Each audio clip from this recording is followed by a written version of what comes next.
बोल जयकारा बोल मेरे श्री गुरु महाराज की जय। सौभाग्यशाली गुरुमुखो, सच्ची गुरु भक्ति संसार में माया और काल का चक्कर बड़े जोर शोर के साथ चल रहा है। बड़े बड़े विचारवान इसमें आकर पिस जाते हैं। केवल एक गुरुमुख ही है जो काल और कर्म के चक्कर से सुरक्षित रह सकता है। इसका कारण साफ है कि उसने अपना सब कुछ मालिक को अर्पित कर रखा है। उसका अपना न है, अपना न तन है, न मन है, न धन है। ये सब कुछ मालिक का हो चुका है। न उसका अपना घर है, न द्वार है, न शरीर है, न शरीर संबंधी पदार्थ है, न कुटुंब है, न परिवार है, क्योंकि वह सब कुछ मालिक के नाम पर अर्पित करके आप उसी का हो गया है। उसका शरीर अपना नहीं है, वह मालिक का शरीर है। उसका कुटुंब अपना नहीं है, वह मालिक का कुटुंब है। यदि वह प्रत्यक्ष रूप में सब कुछ करता हुआ दिखाई देता है, परंतु वास्तव में वह कुछ भी नहीं करता। ऊपर से वह सब कुछ जानता हुआ मालूम होता है, परंतु वास्तव में वह कुछ भी नहीं जानता। वह करता हुआ अकर्ता और जानता हुआ बूझता हुआ अनजान बना हुआ है। उसकी अपनी वस्तु केवल एक मालिक है। वह सब कुछ उसी को जानता है। उसकी जिंदगी में अपनी नहीं, बल्कि वह मालिक की जिंदगी है। अब विचार करना चाहिए कि ऐसे जीव पर काल और कर्म का कर्जा कहाँ रह गया है, क्योंकि जिसके पास कुछ ही नहीं है उससे कोई मांगेगा क्या। चोर उसको लूटते हैं जिसके घर कुछ देखते हैं, परंतु जिस घर में कुछ हो नहीं वहाँ चोर का क्या काम। हमला उस पर होता है जिसमें खुदी होती, परंतु जहाँ खुदी का नाम तक नहीं वहाँ हमला कैसा। बकरे ने मैं की तो वह मारा गया।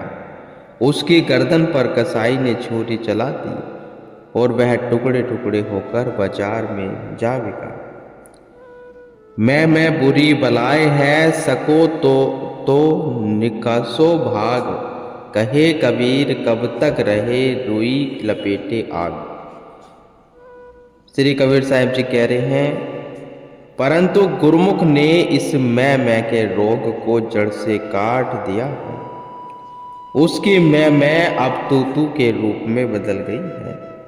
यहाँ तक कि उसके हाथ पांव आँख कान नाक जवान आदि सब मालिक की अमानत है और मालिक की खातिर है। उसका शरीर अपने इष्ट देव की मूर्ति का मंदिर बन गया है। तो फिर ऐसे शख्स से हिसाब कौन ले सकता है जिसने अपना सब कुछ देकर एक मालिक को खरीद लिया। उस पर काल और कर्म का हमला कैसे होगा। वह मालिक के भरोसे हर बला से छूट गया है। उसका जीवन सुधर गया है और वह अपने साथ अनेक जीवों को सुधारने वाला बन गया है, जैसे कि ऊपर लिखी गई कथा से सिद्ध है। जो सच्चा गुरुमुख है उसका जीवन बड़ा अनमोल होता है, क्योंकि वह इस संसार में समुद्र से केवल आप ही नहीं तरता, बल्कि उसके द्वारा लाखों जीव भवसागर के दुखों से छूट जाते हैं। संसारी गुरुमुख की महिमा को नहीं समझते और न ही समझने की बुद्धि रखते हैं। गुरुमुख की हस्ती कोई मामूली हस्ती नहीं है। उसकी महिमा अति महान है। जिसने अपने जीवन को निष्काम जीवन नहीं बनाया, वह क्या जाने कि निष्काम जीवन से किस प्रकार वे अंत जीवों को लाभ पहुंच सकता है। गुरुमुख का जीवन अपना नहीं है, बल्कि वह दूसरों की खातिर है। ऐसे निष्काम और सुधरे हुए जीवन से अनेक जीवन सुधर सकते हैं और उसे शरीर से परमार्थ की आप से आप वृद्धि होती है। इस पुस्तक में सत्संग के अंग के अंदर भी यह वर्णन हुआ है कि जो मनुष्य जैसा विचार रखता है, उसकी दसों दिशा की सृष्टि भी उसके विचारों का प्रभाव पड़ता है। यदि वह बुरा है तो उसके निकट रहने वालों पर उसकी बुराई का असर पड़ेगा। यह कुदरत का नियम है। लोग कहा करते हैं कि आप भला तो जग भला, यदि आप बुरे तो जग बुरा। सूर्य रोशनी का भंडार है। जिस वक्त भी अपनी संपूर्ण रोशनी के साथ चमक उठता है, तो उसके प्रकाश से सब संसार आप से आप प्रकाशमान हो जाता है। गुरुमुख की मिसाल भी संसार में इसी प्रकार की बन जाती है। वह केवल अपना काम ही नहीं बना लेता, बल्कि उसके जीवन के द्वारा और भी वे अंत जीव बचकर किनारे लग जाते हैं।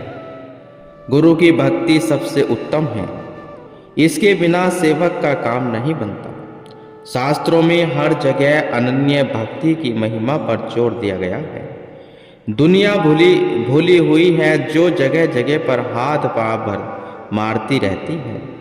जिस प्रकार पत्ते के सींचने से हाथ पल्ले कुछ नहीं पड़ता, इसी प्रकार जगह जगह पर फिरने से कुछ भी हाथ नहीं आता।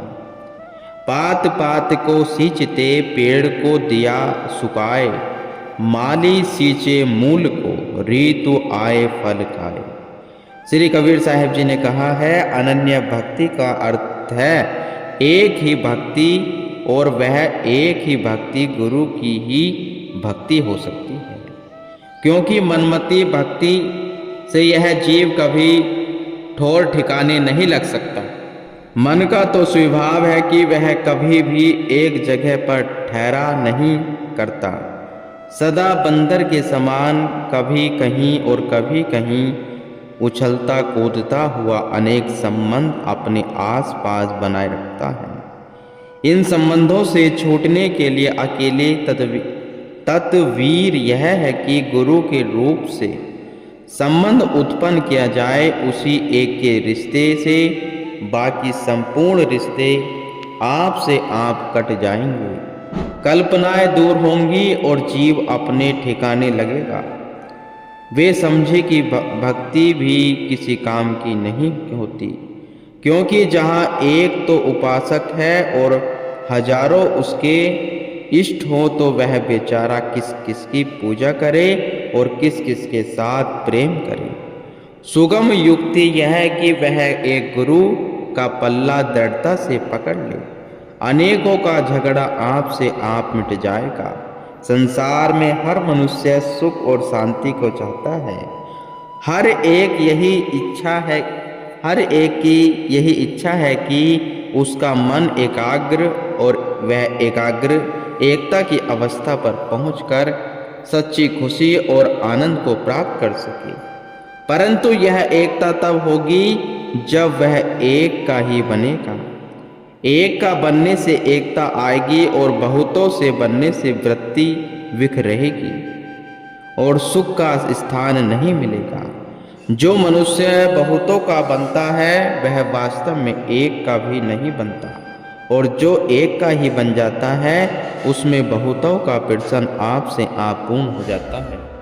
सब आए उस एक में, डाल पात फल फूल। अब कहो पीछे क्या रहा, गही पकड़ा जब मूल।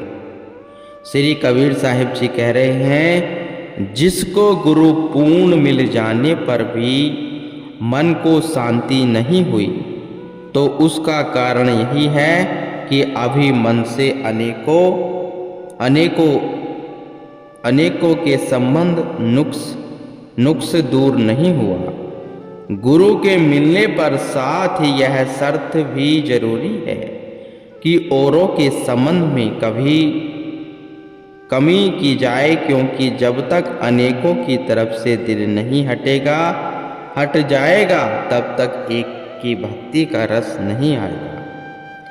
मोटे बंधन जगत के गुरु भक्ति से काट, छीने बंधन चित्त के कटे नाम प्रताप। मोटे जब तक जाए ये नहीं, छीने कैसे जाए, ताते सबको चाहिए नित्य गुरु भक्ति कमाए।